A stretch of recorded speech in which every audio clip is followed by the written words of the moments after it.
Baruch Hashem, you're a bad Jew. Shalom.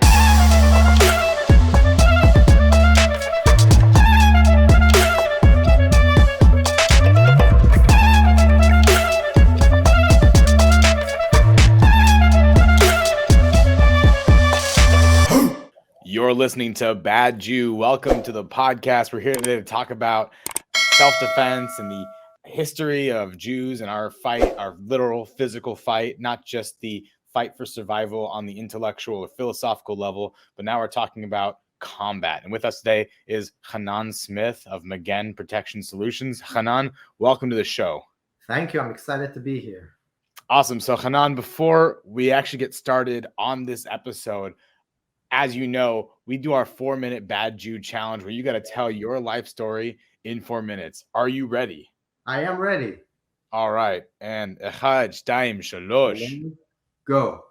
Okay, so I'm Chanan Smith. Unique name, I know. My dad is American. Went to Israel right after medical school. So hence the name Smith. Everything for me for protection in Judaism came when I was around 8 years old. Okay, around that time. I was coming back by bus for my school, Sanhedrin, which is in Jerusalem. And I was coming home I was living there like around Neve Yaakov, and we were passing Givat Tzofatit, which is a controversial area, okay? And a terrorist came on the bus and wanted to stab, the people on the bus. The bus driver got out of his chair and kicked the person in the chest.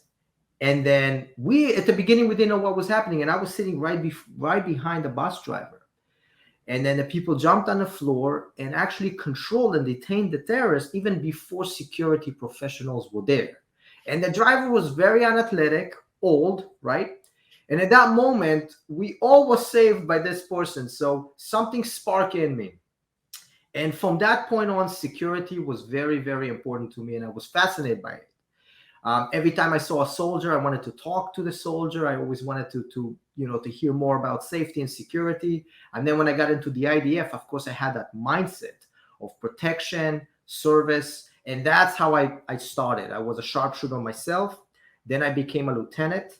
Overall, through the 4 years, commanding more than 200 soldiers. At one time, I would have 45, 50 soldiers at a time, mainly stationed in controversial, areas. And then after that, I started working with the civilian market, which is what I'm doing today, making sure that safety and protection is there. And I always tell this to people, when I went to the Kotel and I made a promise to God that I will protect and serve, I still till today, I make sure that when I say Modani in the morning, that I say, I'm still in that covenant. I'm still in that, I'm still in front of the Kotel, even though I'm not wearing the uniform, but I'm still every day making sure that I'm protecting, educating people, helping them with their needs and challenges, if it is for safety or anything like that.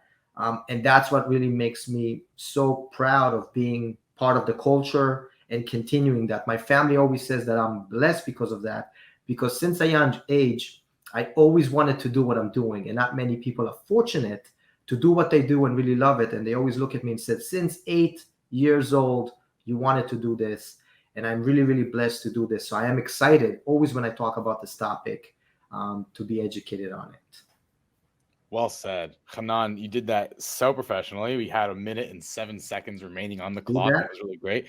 You mentioned your experience as a sharpshooter, and of course, that picture right above you, for those who are listening on Apple Podcasts and Spotify and Stitcher, you can't see what Chanan is talking about or what I'm talking about, but right above his head is a picture from his sharpshooting days. How old were you in that picture? I think in this picture, I was about 19, 20 years old. Okay, 19, because 18, we go in, and I went for a special school for leadership and fighting. We call it in Israel, Mechina Gdam Tzvait, which prepares you mentally and physically. And then usually you get promoted more faster because you're already more mature, more educated about the subjects, really about Judaism and why we do what we do. Because that's the biggest question, is why. So yes, I became a sharpshooter first when I went in, and a lot of responsibility on your shoulders as a sharpshooter. And you basically lead the team first, right? So the sharpshooter job, whereas the sniper, the difference is the sniper sits behind, the sharpshooter actually leads first. So it was very, very powerful. Yeah. Wow.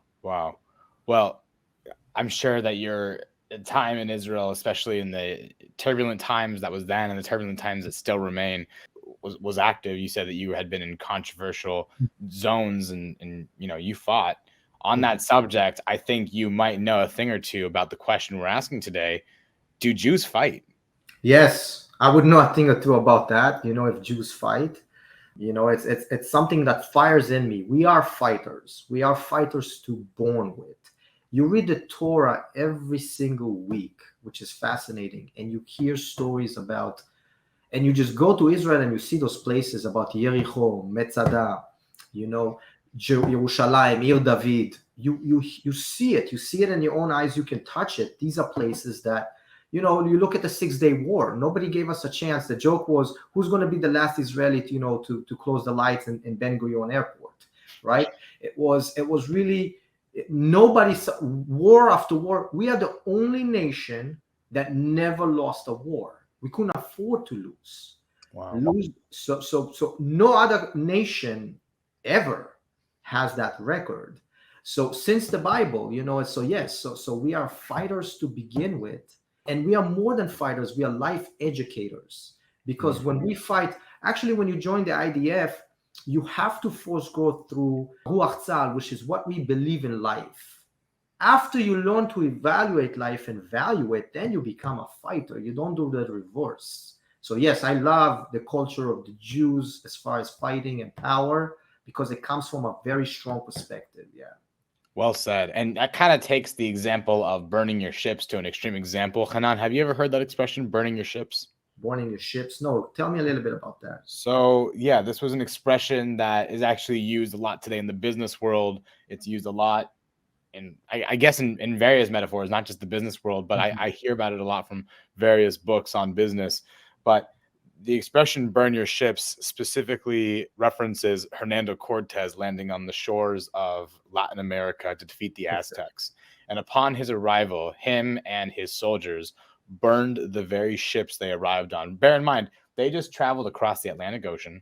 They landed on shore, and the first thing they do is they burn the very ships they arrived on. The very reason why they did this is because it was Hernando Cortez instilling the idea that the only way to victory was to defeat the enemy, was to burn the ship, that there was no retreat. That option was gone. If there was a plan B, then plan A would never be achieved. And that mindset seems like it's very much instilled in the IDF. What an incredible track record. I also know that the military plays and strategies of the IDF, the Israeli Defense Forces, is typically not mentioned in military books on strategy for leaders who are learning to lead armies today, because the standard and the events that have taken place in Israel seem uncalculatable. Correct. Yeah. I mean, I think that's insane. There are stories in the IDF about their enemies even seeing like the site of Abraham in a battle. I don't, Hanan, maybe you know more about this, but there are myths and rumors about certain occasions in combat that have been godlike to have happened, even in today's world. 100%. 100%. That's why we say the spirit, right? You can't train. People think technique versus technique. Like if you take a person who's 300 pounds versus a person who's 100 pounds, right? You always will say the 300 pounds will destroy the person who 100 pounds until the day the Israelis came in, right? Because we say, no, we have David and Goliath, right? And people are like, no, it doesn't make sense. It's not like the Las Vegas betting odds, right? Like you guys break the betting odds. So that's why every time I hear fighting, always the sentence finishes, but unless you're Israeli, because you have the exception, right? So it's, yes, because look at the 6-day war, right? You'll have the tanks that were tripled, and it's just the amount of, and only 3 tanks, right, were outside in the north, and they were maneuvering between each mountain, and they made it think like we had hundreds, right? But it was only three tanks, right? And they thought there was 100 of them. No other person can pull that off, right? Why? Because it starts here. It starts with the mind that it's not about the muscle. It's not about that. It's about how strong you are inside. And that's what we have. We have from you born, the covenant. Mi Brit Milah that's what it is. It's the spirit of the fighting Jew. And that's what we have. Yeah. Wow, I had never heard that expression before, and it makes a ton of sense. And speaking of the spirit of the fighting Jew, one of the original fighting Jews was the inventor of Krav Maga, and Hanan, that probably was one of the first things they taught you when you joined the IDF, right? Yeah. So, Amy, what I love the most and what gets me going is to see the pictures of the Jews who arrived here either right before the Holocaust or right after that. When you see Jews who just arrived and everything was taken from them, right? Family members. I mean, the most horrific things, and they come to Israel, and the first thing they want to do is fight, right? They want to fight. The first thing they want to do is they want to fight. And you see the pictures, you see those pictures. What else do you need to motivate you? What else do you need to say, I can do this too? So yes, when we saw those pictures, we said, there is nothing that can stop us. There is nothing that they go, from that. And that's really what it is inside the spirit. That's what that's what it is. And make no mistake, I'm actually going to open up that photo again that you were just referencing. For those who are listening on Apple Podcasts and Spotify, I'm showing here a picture of the original instructor of Krav Maga, Imi Lichtenfeld. He was the inventor of Krav Maga. Here he is teaching someone in the IDF hand to knife combat, clearly on some kind of barracks training for combat. And if you'll notice that these gentlemen are probably they're skinny. They are strong, they're toned, but they're skinny, and that's indicative of the malnutrition that they're still recovering from the Holocaust. So they literally came right out of the camps, right from behind the barbed wire, traveled across Europe into the Middle East, got to what was then Palestine, and learned how to fight and defend their right to exist. That's right. That's absolutely right. Because when I first started to train, it was before even the IDF. It was then the Palmach and the Eitzel and the Lehi. And then later on, it became, is what we know now, the Israeli Defense Forces. Imagine that. Imagine people who are barely, 120 pounds, right? 130 pounds to the maximum, right? And fighting people who are just vicious. With hatred. And how do you do that? And they did it, right? We built a whole nation, a whole country, a whole history on those people. Those few people, it wasn't many, right? It was just a few people who did it, but still the numbers inside, right? Inside our heart, did it. I think that really encompasses the Jewish story. We're few in numbers, but we're stronger than 1,000 nations here, as well as a little blurb from premiermartialarts.com. But when you go and type in Krav Maga, it describes kind of the story about how this was created. Imi Lichtenfeld, also known as Imi Sder, which means light field, a reference to his surname in Hebrew, taught the fighting system in Bratislava in order to help protect local Jews from the Nazi militia. That's the origin of it.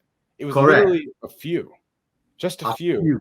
Just a few, and that was really started when he was overseas still. To train for the Nazi militia, and then when they came to Israel, it was against the Palestinians' vicious attacks around the state. So yes, same scenario, because you have people who are very, very. You don't have a lot of numbers, and then, like I said, you need the people who can actually fight, who want to fight, but they are like 120 pounds. But you still teach them because that's what you have, and it's amazing. It's incredible. You don't need more motivation than that. One thing as well that I've heard is that I've spoken to friends who were in the IDF. I've also just spoken to friends who simply just learned Krav Maga on their own. But they consistently describe the fact that Krav Maga is not a martial art. Would you agree with that statement? 100%. So what makes it not a martial art? Well, because number one, when you come into a martial art, you think of a sport, you think of a competition, right?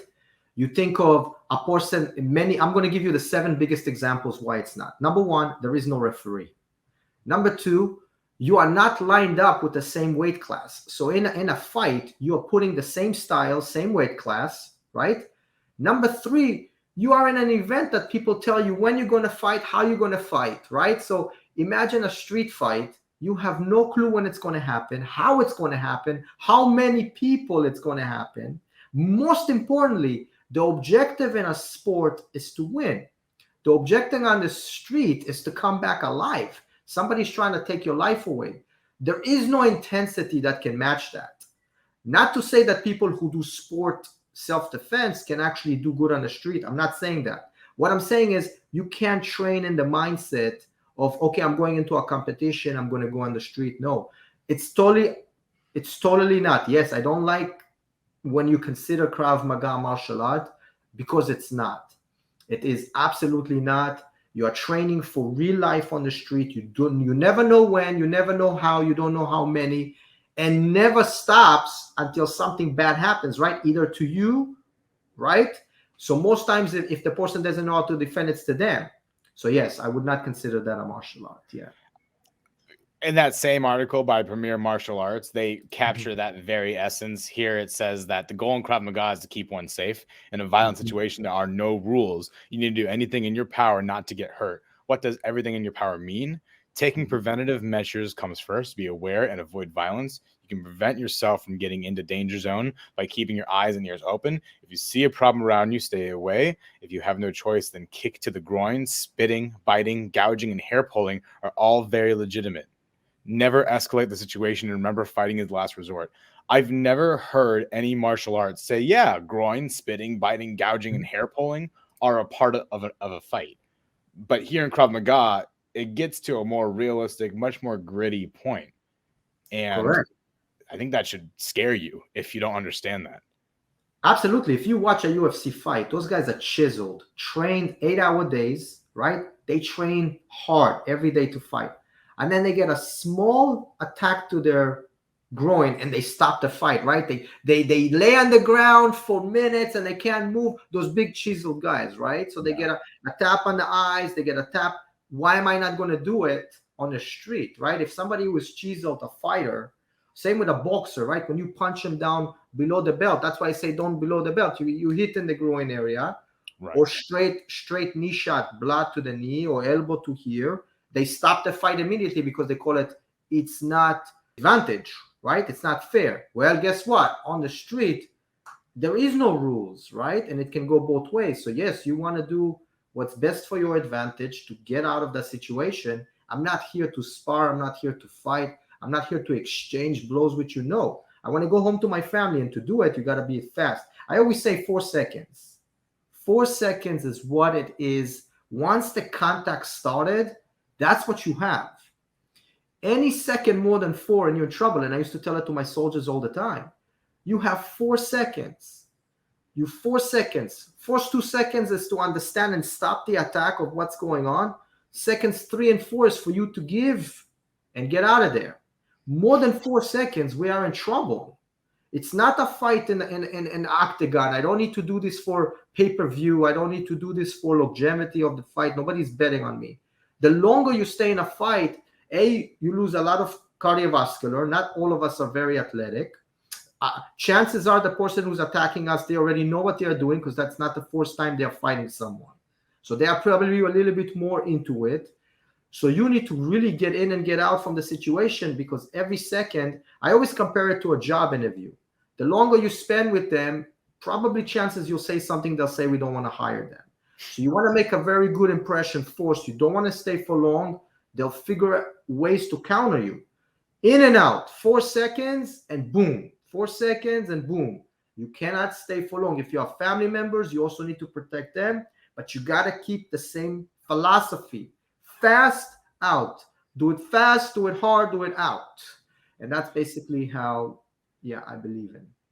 And you know what? That actually ties back to the story that you told from when you were a kid, when you saw the bus driver, who wasn't a very athletic person, stop the terrorist that was coming in trying to stab Jews in the bus. This terrorist comes in. The bus driver did the simplest thing that he could, which was to simply kick the terrorist in the chest, which stunned the terrorist. And then others came in and swarmed him and detained him, kept him down, pinned to the ground until the security came. Correct. That was that kind of defining moment. That in itself, I mean, is that Krav Maga, or is that just a basic form of stopping a bad incident? So that's what I love about Krav. Really, the essence is for you to fight back. Whatever you do is Krav. The mindset is do whatever it takes for you to come back home, but you have to do something. So yes, when that bus driver kicked him in his chest and they detain the person, that is Krav Maga. There is no specific technique that you say, okay, this is Krav, because Krav, what's nice is, think of it as an Israeli salad. We take cucumbers, we take tomatoes, we take carrots. That's why I love Israeli salads, because it's not like, for example, a Caesar, which is overwhelmed by one, right? So you take judo, you take kickboxing, you take jiu-jitsu, right? So you put everything together and you get a delicious plant. And that's the same with Krav. Krav is really a mix of other variations, but what's the difference? The difference is I'm applying it for protection, and I'm doing it fast. But the number one thing is the heart.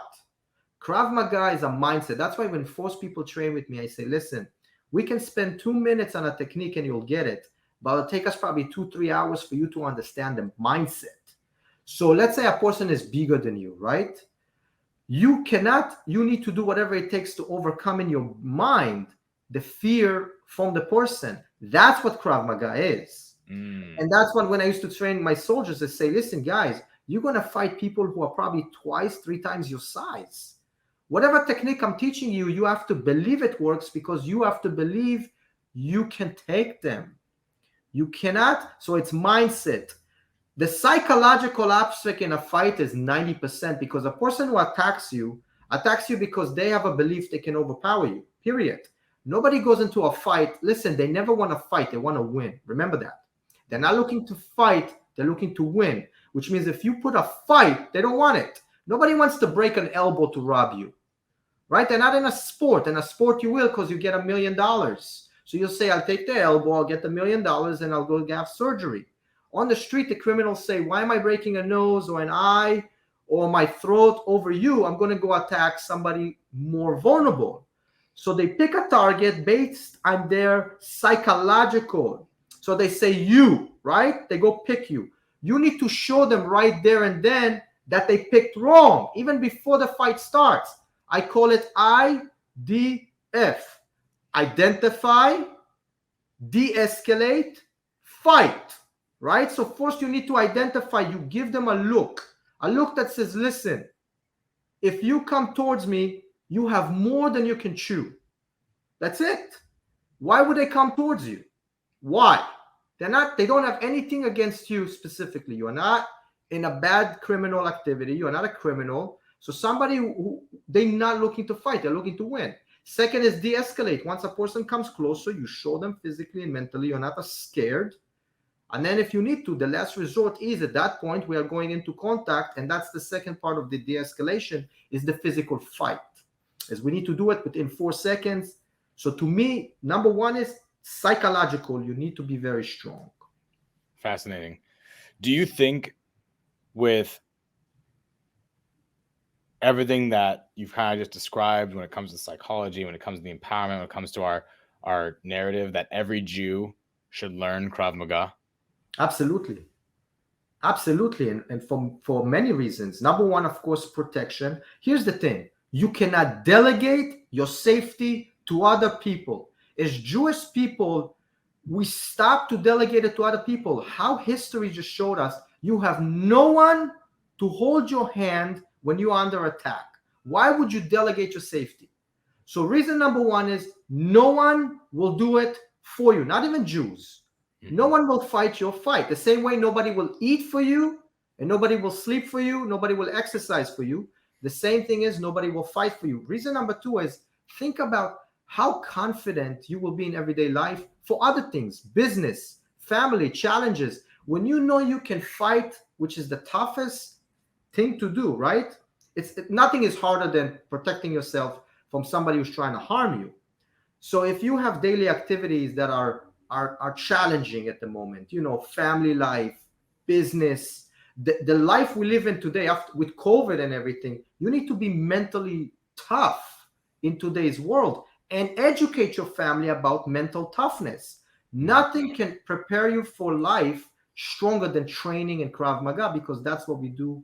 Every class, we work on the mental and the physical toughness as well as resilience. So yes, for those reasons, protection, family life, business life, mental toughness, I will do it. Yeah.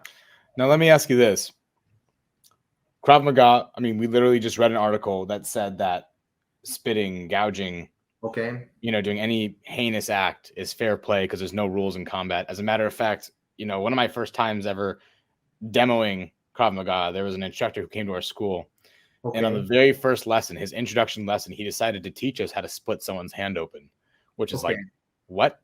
Okay. So we know that there are some incredibly gruesome things that you are supposed to do with Krav Maga.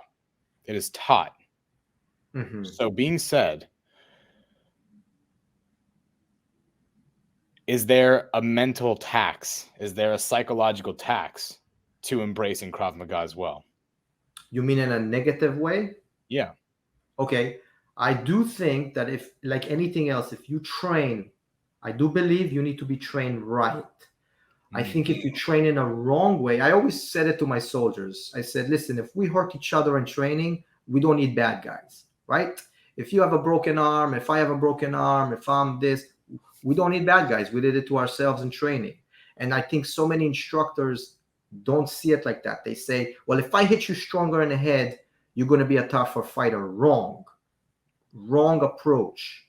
Absolutely wrong. You need, like a tree, you got to build. The roots are still fragile. I can't take somebody who's never been in conflict and then start training them like you said. I would never start a first lesson the way you just described. Me personally, I would never show you to do that stuff because you are not ready for that yet.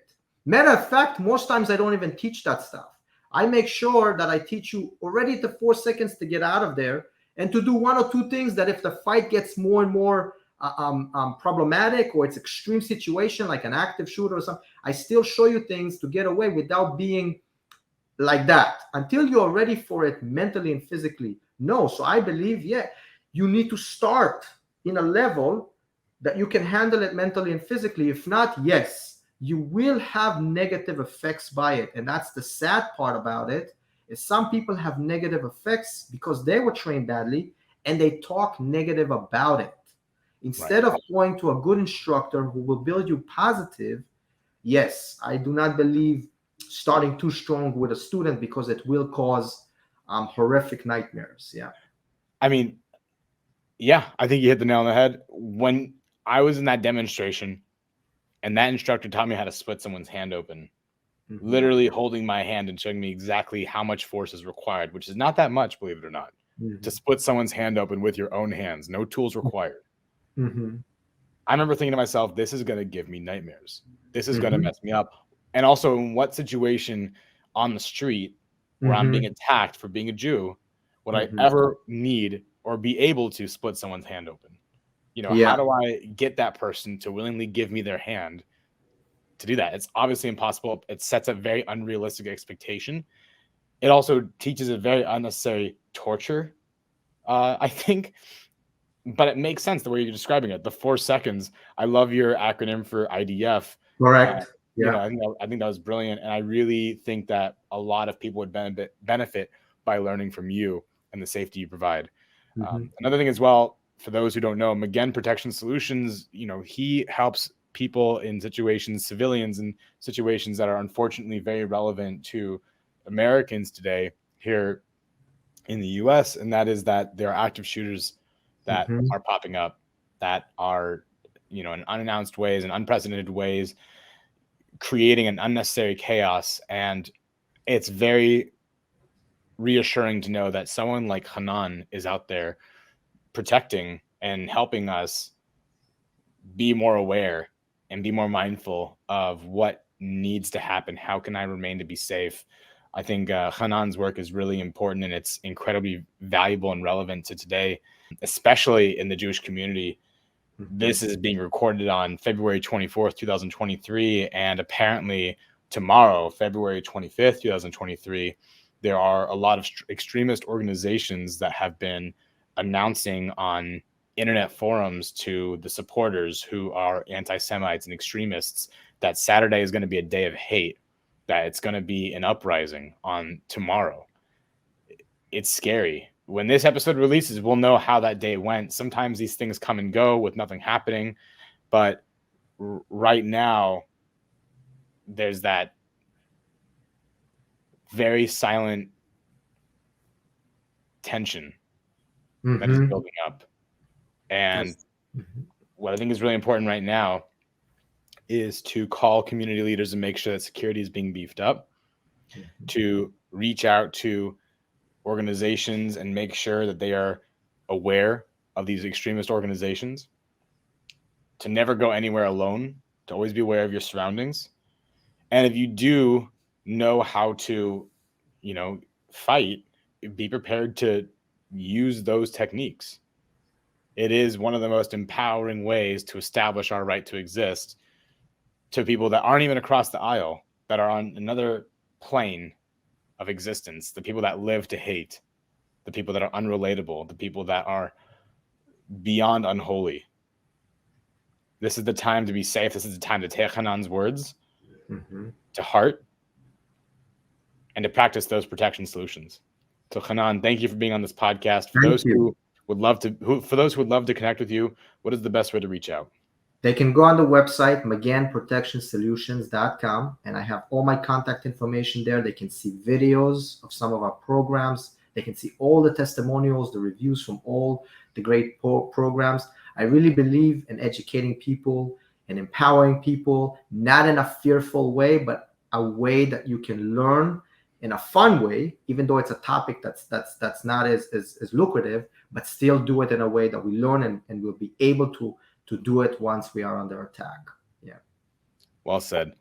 Chanan Smith of Magen Protection Solutions, thank you so much again for being here. It's been a privilege to have you here on the podcast. Sure. Thank you. I enjoyed it too. It was very, very good. Shalom.